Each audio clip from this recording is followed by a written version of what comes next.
In a previous video, I shared that my dividends could have passed $20,000 a year already, and the total portfolio value in my CDP and SRS could be more than $500,000.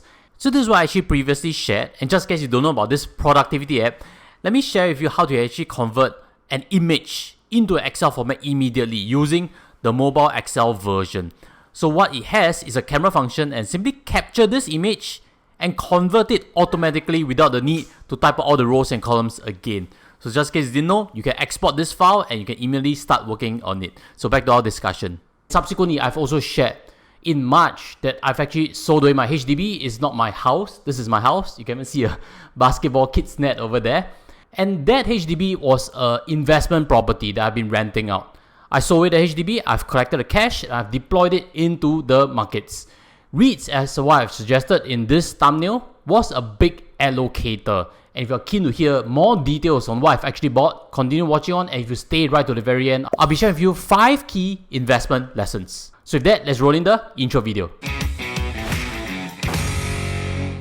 Hi guys, welcome back. Without further ado, let me show you what was the portfolio before and what it is after.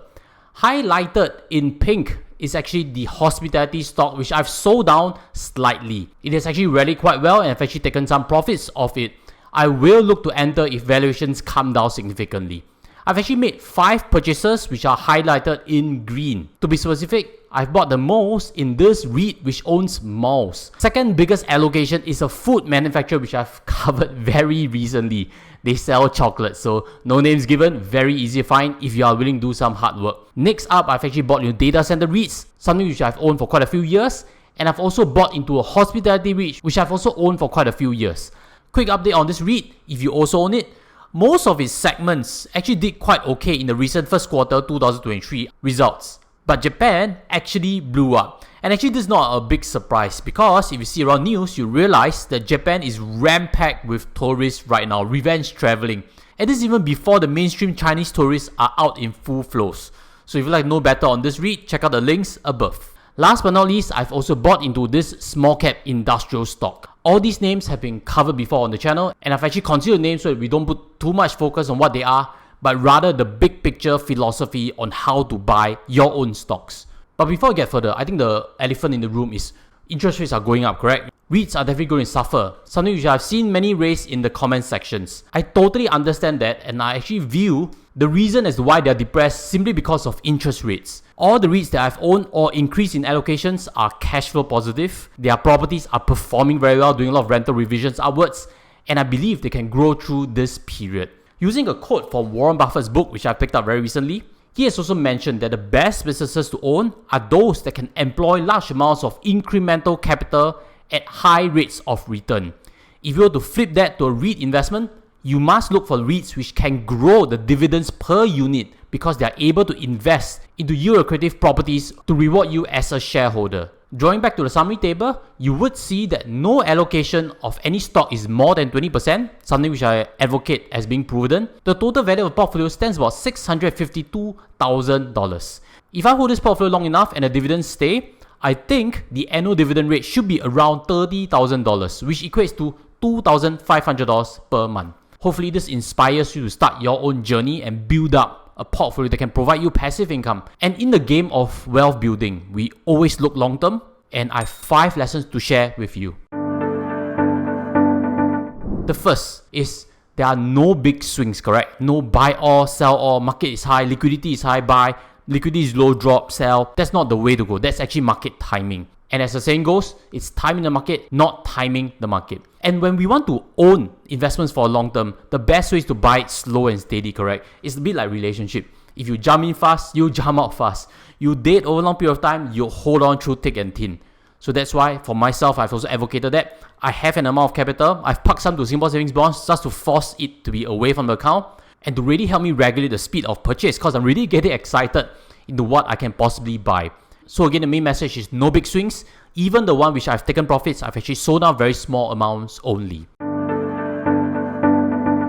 The second key lesson you can see is not everything under the sun is bought. The list of stocks remain tight. I've only added one new name to the list and it goes through a stringent process. This recent purchase is none other than a chocolate manufacturer, which I purchased over a couple of weeks after I've done my research and shared them with you on the channel. But other than that, my additions are to the REIT holdings that I own, that I'm familiar with, and also this small cap industrial player which has some oil exposure. So again, as the saying goes, diversification is for idiots. And quite simply, if your total stock list is more than 20 already, look to tighten them. If not, you might be better buying funds and ETFs which are anyway diversified already, rather than picking 20 or 50 names on your own and you lose track of where they are going.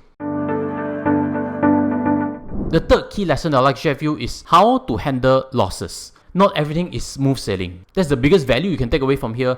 And using some of my own examples, you would see that the commodity stocks have tanked. You would see that some of the real estate stocks have tanked. This one in particular also owns tin mining, which is a commodity play. The cycle is low now, and the only thing that I can do is to wait. Because quite simply, Mr. Market is depressed in these sectors, and there's just no reason to sell back to Mr. Market at a loss. And what about this food retailer? I can't add further to that. Quite simply, it's, in my opinion, out of favor right now. No one is too keen on very defensive plays, and it could be a value trap. But having said that, when I track its books, I see nothing wrong with the business, and I'm still a customer going down to buy coffee from it regularly. Just in case you think food businesses are boring and never a good investment, not true. Look at what investor Bill Ackman has actually allocated in his portfolio. He actually has 2 restaurant brands in his portfolio, and not everything is technology, even for someone who's big in the specs space. The fourth key lesson is this. There are of course some regrets so far, and the 2 that come to mind definitely are iFAST and Propnex. I believe both of them are expensive in terms of valuations, or they are at a peak cycle. But having said that, what I sold previously and the current price right now, I may be better off keeping them and not sell them to buy something different. But again, nobody controls Mr. Market, correct? But as you can see, there's no fear of missing out. There's no FOMO, let's jump back in. That is also a wrong approach. Make a decision, understand the business, take a stand. As long as you get it more right than wrong, we would see good long-term investment rate of return. The fifth and also final lesson I'll share with you, nobody knows for sure when markets actually bottom. And I see right now that many channels are calling that market bottom has passed.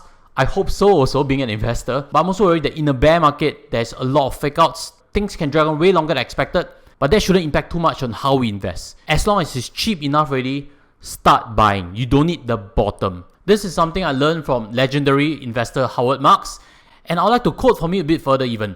Investment success doesn't come from buying good things, but rather buying things well. And then if it really indeed has passed the bottom, continuously buy as long as it still remains in that cheap zone. You can buy upwards also.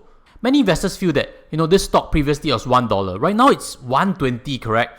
Is it a bit too late? Now, to answer that question, we need to understand anchoring bias, because the focus should not be $1, but rather the intrinsic value of the stock. So if the intrinsic value is $1.50 or $2, you are still buying at a discount. So hopefully this has some insights and inspires you on your journey. And so if you haven't seen this previous tutorial which I've covered on the 2 REITs specifically that I've bought, follow on and listen a bit carefully as to what they exactly own. With that, sign up for me and see you there. Take care as always. Goodbye.